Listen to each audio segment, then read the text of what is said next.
Cycle വാങ്ങാൻ സ്വരൂപിച്ച കാശുകുടുക്കയിലെ സമ്പാദ്യം വയനാട്ടിലെ ദുരിതബാധിതർക്ക് വീട് വെച്ചു കൊടുക്കുവാൻ നൽകി വിദ്യാർത്ഥികൾ മാതൃകയായി.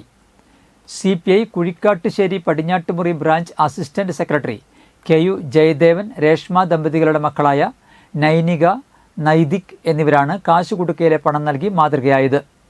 AIYF സംസ്ഥാന കമ്മിറ്റിയുടെ നേതൃത്വത്തിൽ വയനാട് ദുരിതബാധിതർക്ക് 10 വീടുകൾ പണിതു കൊടുക്കുന്നതിലേക്കാണ് സംഭാവനകൾ നൽകിയത്. AIYF ജില്ലാ സെക്രട്ടറി പ്രസാദ് പാറേരിക്ക് തുക കൈമാറി.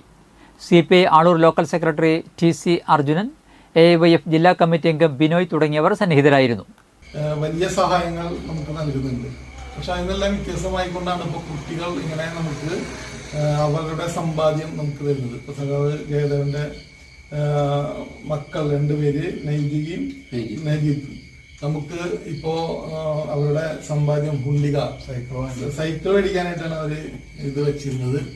അപ്പോ സൈക്കിൾ മേടിക്കാൻ വെച്ച തുക വീട് നൽകുന്നതിന് വേണ്ടി നൽകുക എന്ന് പറയുന്നത് ഏറ്റവും വലിയൊരു കാര്യമാണ്.